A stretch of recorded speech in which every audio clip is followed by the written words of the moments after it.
तो आखिरकार लोकसभा इलेक्शन का रिजल्ट आ ही गया और परिणाम एनडीए के फेवर में झुकते हुए दिखाई दे रहे हैं। वहीं इंडी गठबंधन को भी बहुत मैसिव लीड्स मिलती हुई दिखाई दे रही है और ऐसा लग रहा है कि बीजेपी की बहुत ज्यादा नुकसान हुआ है इस चुनाव में और बीजेपी को बहुत बड़े आत्ममंथन करने की जरूरत है।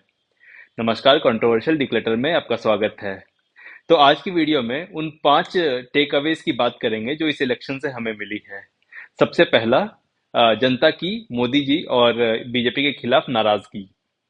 अगर आप इलेक्शन के रिजल्ट्स को या ट्रेंड्स को एनालाइज करेंगे तो आप देखेंगे कि यूपी में खास करके इवन अयोध्या हार रही है, स्मृति ईरानी जैसे बड़ा चेहरा हार रहा है और पीएम मोदी की खुद की सीट वाराणसी में, जहां पे उनका पिछले बार 4.5 लाख मतों से उन्होंने जीत दर्ज की थी, इस बार उनका जो विक्ट्री मार्जिन है वो श्रिंक होकर 1.5 लाख रह गया है। ये जो साइन है ये क्लियर साइंस है ऑफ कि लोगों की नाराजगी है पीएम मोदी के खिलाफ, साफ साफ। क्योंकि ये पूरा का पूरा चुनाव पीएम मोदी का चुनाव था और हर इंसान को देश में पता था कि ये मोदी का चुनाव है, मोदी के नाम पे वोट पड़ना है। तो मोदी जी का विक्ट्री मार्जिन कम होना और इतने बड़े चेहरों का हारना एक ही चीज दिखाता है कि जनता पीएम मोदी से खुश नहीं है, खासकर यूपी की जनता पीएम मोदी से खुश नहीं है। और ग्राउंड पे क्या बदला है, इन चीजों की एनालिसिस तो हम आगे आने वाले वीडियोस में करेंगे ही। पर एक बात ये समझनी पड़ेगी कि बीजेपी को बहुत सीरियस आत्ममंथन की जरूरत है कि इतनी बड़ी नुकसान यूपी में, महाराष्ट्र में कैसे हो सकती है। ये हुआ पहला। अब दूसरे मुद्दे पे आ जाते हैं। तो दूसरा जो टेक अवे है वो है कि बीजेपी, अगर आप किसी भी तरह से एनालाइज करें तो बीजेपी आज के डेट में भी बहुत बहुत स्ट्रांग है, बहुत मजबूत है।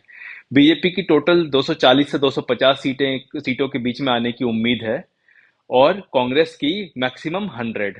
तो इन दोनों के बीच में जो नंबर 1 और नंबर 2 पार्टी है उसके बीच में भी आज भी 150 सीटों का डिफरेंस है। मतलब BJP is still the strongest party of India by a huge margin. और इस बात में किसी को भी शक नहीं होना चाहिए। बीजेपी को उतनी सीटें मिली हैं जितने में कि वो एक सरकार तो चला लें, पर उनके ईगो को जनता ने बिल्कुल समाप्त कर दिया इस चुनाव में। जनता ने उन्हें इतना ही मैंडेट दिया है कि वो सरकार चला पाए बिना ईगो के और अपने गठबंधन के दलों को और बाकी पार्टियों को भी साथ कर रखें। वो ब्रूट फोर्स मेजोरिटी वाली चीज जो है, जो पिछले 2 टर्म्स में हो रही थी, वो लोकसभा में नहीं चलेगी अब। ये हुई दूसरी सीख। अब तीसरी टेक अवे पे आ जाते हैं। तो तीसरा टेक अवे है कि ईवीएम ने अपना फिर से एक बार अपने अपने आप को साबित कर लिया कि वो बिल्कुल निष्पक्ष है और जो पार्टियां लड़ती हैं उसके हिसाब से चुनाव जीतती है। जैसे लड़ती हैं वैसे जीतती है, जैसे जीतती है वैसे हार भी सकती हैं। और इसमें ईवीएम का कोई रोल नहीं है, ईवीएम बस एक माध्यम है। अगर ईवीएम हैक करना इतना ही आसान होता तो बीजेपी खुद को मेजोरिटी पार क्यों नहीं कराती, मेजोरिटी पार तो करा लेती कम से कम। तो इस बार मतलब फॉर फोरसीएबल फ्यूचर ईवीएम के ऊपर जो सवाल उठते हैं उसके ऊपर सबके मुंह पर ताला लगा दिया गया है। कम से कम जनता के मत ने सबके मुंह पर ताला लगा दिया है इस मुद्दे को लेकर। अब चौथे टेक अवे पे आ जाते हैं। तो इसमें कुछ स्टेट के असेंबली इलेक्शंस भी हुए थे साथ में, जैसे कि आंध्र प्रदेश, उड़ीसा। और दोनों जगह बीजेपी, उड़ीसा में बीजेपी और आंध्र प्रदेश में बीजेपी टीडीपी मिलकर उन्होंने मैसिव जीत दर्ज की है दोनों जगहों पर। जो लोकसभा और राज्यसभा दोनों पार्लियामेंट के दोनों हाउसेज में ज्यादा बैलेंस देखने को मिलेगा बीजेपी के फेवर में। पहले ऐसा था कि लोकसभा बिल्कुल बीजेपी के फेवर में टिल्टेड था और राज्यसभा बीजेपी के अगेंस्ट टिल्टेड था। अब इन दोनों राज्यों के जीतने के बाद बीजेपी का जो स्ट्रेंथ है वो राज्यसभा में बढ़ेगा और लोकसभा में कम होगा। तो लोकसभा में ऑपोजिशन को वॉइस भी मिलेगा ज्यादा और वो उस तरह से ब्रूट फोर्स से सभी बिलों को पास नहीं करा पाएगी। और उसी तरह से राज्यसभा में बीजेपी को भी थोड़ा वॉइस मिलेगा और वो वहां पर भी एक बैलेंस डिस्कशन हो पाएगा जैसा कि लोकसभा में हो पाएगा। पर डिस्कशन ऐसा नहीं हो पाएगा कि बीजेपी के रास्ते में कोई अड़चन आए उस लॉ को पास करने के लिए। तो अगले 5 साल में बीजेपी के लिए लॉज पास कराना ज्यादा आसान होगा। कॉन्स्टिट्यूशनल अमेंडमेंट की बात नहीं कर रहा मैं यहाँ पर।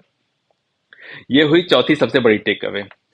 और जो पांचवी सबसे बड़ी टेक अवे है कि ये जो वर्डिक्ट है ये इंडी गठबंधन का नहीं है, ये बीजेपी के अगेंस्ट का वर्डिक्ट है। और इसका रीजंस मैंने 2-3 आपको क्लियर दिया है, जैसे बड़े चेहरों का, स्मृति ईरानी जैसे चेहरों का हारना और पीएम मोदी का वोट का प्रतिशत कम होना, बट स्टिल बीजेपी को सबसे बड़ी पार्टी बनाना जनता के द्वारा, वो भी बाई ए ह्यूज मार्जिन।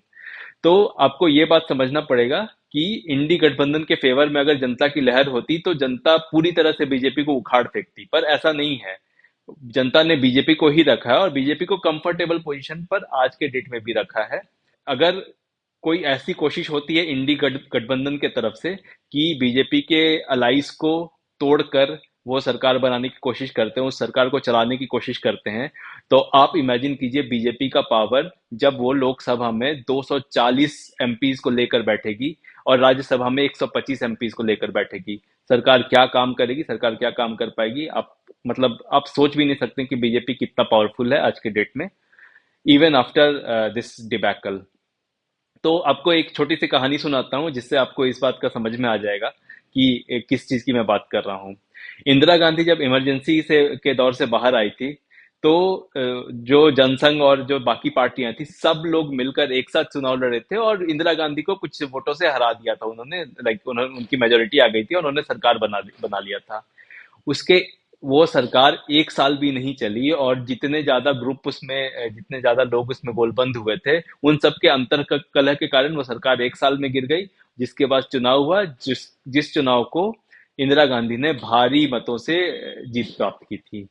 तो अगर इंडी अलायंस ये चुनाव स्टील करने की कोशिश करेगा और सत्ता में बैठने की कोशिश करेगा, तो ये उसकी सबसे बड़ी गलती होगी और इसका बड़ा खामियाजा उन्हें भुगतना पड़ सकता है। याद रखिए ये मैंडेट अभी भी बीजेपी का ही है, दो रिड्यूस्ड मैंडेट है, उनका ईगो को जरूर कम करेगा, पीएम मोदी के ईगो को भी कम करेगा, बट बीजेपी का मैंडेट अभी भी है और इस बात में किसी को कोई शक नहीं होना चाहिए। तो आज की वीडियो में रखते हैं इतना ही, आशा करता हूँ आपका एनालिसिस पसंद आया होगा। आगे के वीडियोस में हम बात जरूर करेंगे कि बीजेपी किन राज्यों में बीजेपी हारी, कितनी सीटों का नुकसान हुआ, उसके बारे में डिटेल में चर्चा करेंगे और ये भी जानने की कोशिश करेंगे कि एग्जिट पोल्स में और हमारे ओपिनियंस में कहाँ कहाँ पे गड़बड़ हुई है और क्या क्या चूक देखने को मिला। नमस्कार।